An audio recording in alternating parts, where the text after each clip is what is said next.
Hello smart home fans, welcome back to my channel Home Smart Home. Today I want to talk to you about Philips Hue.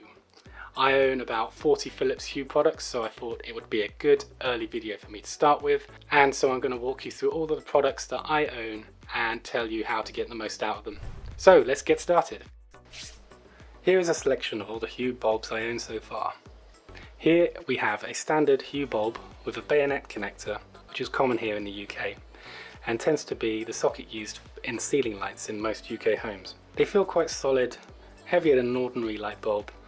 They also have a plastic diffuser cap, which won't break easily if you drop it.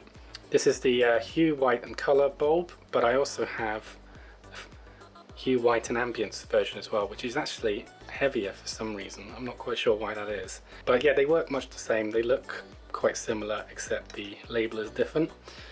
And yeah, all this can do is change colour temperature from cool to warm, whereas this can do, I think it's 16 million different colours potentially. And yeah, so that's those. And here is a Edison E27 screw type. These are exactly the same, the only difference is the connector. So this is much more common in standing lamps and also elsewhere in the world. I believe this is pretty much a universal connector for this size of light bulb. The next bulb I'm going to show you is my GU10 full colour bulb. I have 4 of these, mostly in the kitchen as overhead spots. The colour reproduction is not wonderful on these, especially with sort of light blues, aquas and light purples, but other than that they are pretty good. They're quite heavy, and as you can see they're quite a lot taller than a standard GU10 bulb, and Philips Hue have actually released a new version of this bulb which has a much slimmer profile. I think mostly because some people were having difficulty getting these into recessed lighting sockets, which are quite common. I also have a GU10 White and Ambience bulb, which is much shorter. This is a similar size to the new colour GU10 bulbs that Philips released recently. This one I use as the music stand light on the piano in the living room, and works great for that. I didn't really need a full colour bulb for that, so I thought to save a few quid and just get the white ambience bulb instead. And next bulb is the E14. This bulb has come out of my bedside table lamp. I have a few of these in lamps around the house, and they're great. They look really nice. They put out good amount of brightness for their size. It's only 470 lumens versus the 800 of the bigger brother, but they are surprisingly bright still at 470. They feel quite well built. Again, plastic diffuser cap, so you're not going to break it. But yeah, they look great in a bedside lamp. And the next bulb I'm going to show you is not a bulb at all, but a light strip. This is I believe it's a Gen 3 Philips light strip. They've upgraded them a little bit over the years. I have a first generation one in my bedroom, which is a lot dimmer than this one. The colour reproduction isn't very good either, especially with white. It's not very good at white. The whites look quite green. But this one's great. This one usually lives behind the books in my fireplace to sort of light up that area as an accent light.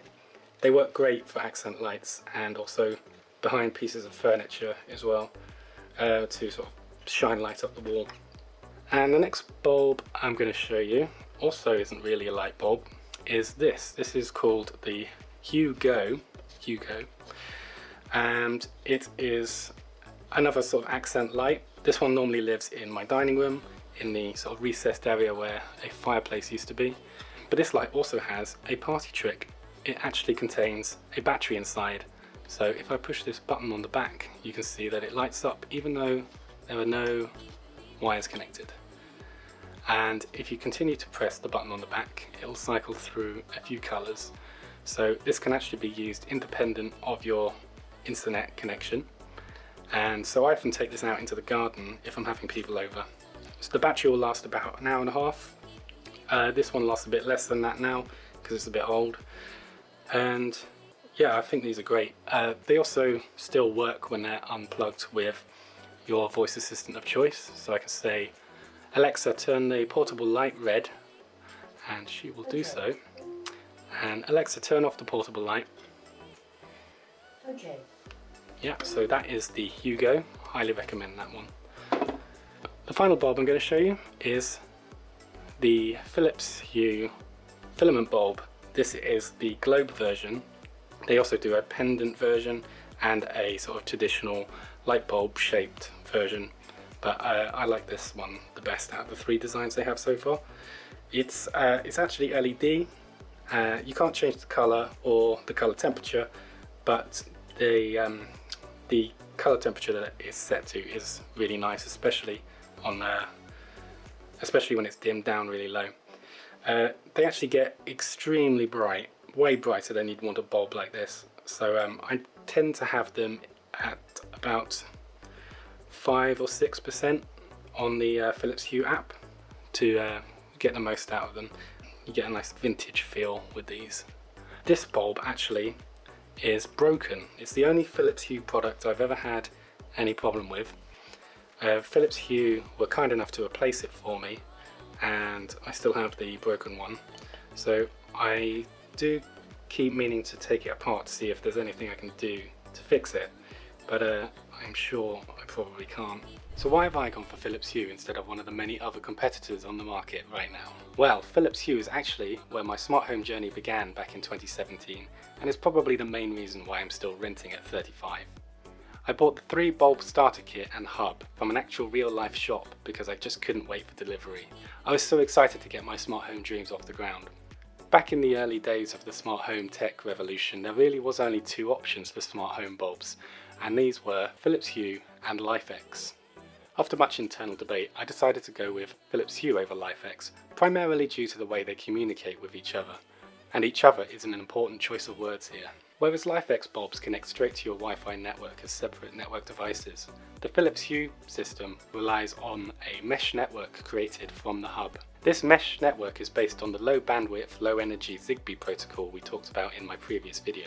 If you have a light bulb at one end of your house, which is too far away from the hub, the signal can be passed along the mesh network through all the light bulbs you have until it reaches the one you're actually trying to turn on. When I was choosing which system to go with, I didn't trust my Wi-Fi network to be able to handle all of the light bulbs as well as the other network devices in my house, and I believed that I would have endless dropouts and connection issues if I went for a Wi-Fi solution. So I thought Zigbee and the Philips Hue bridge was the best way to go. I was also keen not to spread my lighting over too many different products, all requiring their own separate app to operate. If you can remain in one ecosystem as much as possible, it makes life a lot easier, especially in the setup phase. This being said, however, I do own several Wi-Fi products including smart blind motors and Wi-Fi switches, which all seem to work absolutely fine on my Wi-Fi network with rarely any problems. So perhaps LifeX would have been fine for me after all, as some people report they have better colour saturation and they are damn sight cheaper. However, no company that I know of can beat Philips on the sheer range of products they offer. Whatever your lighting need may be, I can guarantee that Philips Hue will have the perfect solution for you. Also, the Philips Hue app is excellent, really feature rich and incredibly easy to use. Speaking of the Philips Hue app, here it is. As you can see, I've broken the whole house out into rooms which can be controlled as one, or if you go into the room, you can have more granular control over the specific lights. Here you can also set your scenes. You can use the built-in Philips scenes that will select colours from these images for each bulb in the room. Or you can create your own from scratch.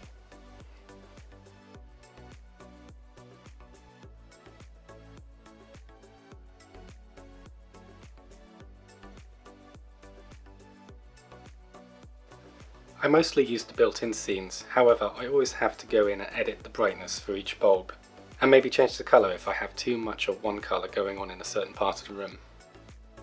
You can also now set dynamic scenes here, which will cycle through all the colours of a scene on each bulb.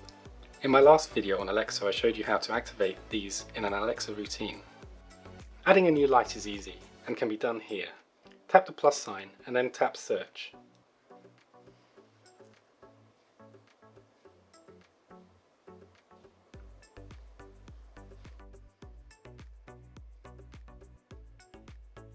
Once the app has found your new light, you can then drag and drop it into the desired room.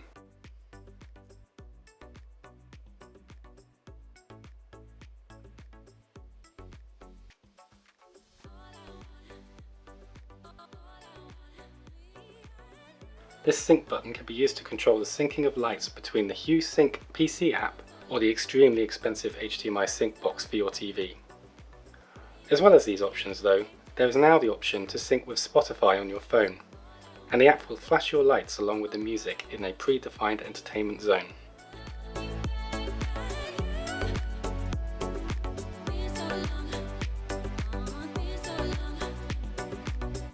So my conclusion after nearly 5 years of using Philips Hue is that they are great, and I would definitely recommend them to anyone setting up a smart home today, simply due to the range of bulbs and lighting types they offer, as well as a great selection of accessories like dimmer switches and motion sensors. The app is also extremely feature rich and has a great interface that's really easy to use. The cost will still be the main barrier of entry for some, however you can start simple and build up slow like I did. Philips Hue also offer a basic range of light bulb, like this one, that only dims, and you can pick these up for around £12. I would still like to get hold of some LifeX bulbs at some point and do a fair comparison between those and Philips Hue, and check out these richer colours I've heard so much about.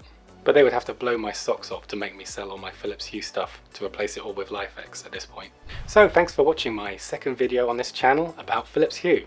If you want to hear more from Home Smart Home, give my channel a subscribe and click the bell icon so you're notified of new videos. You can also follow me on Instagram at _HomeSmartHome or on Twitter as well at _HomeSmartHome. Thanks for watching.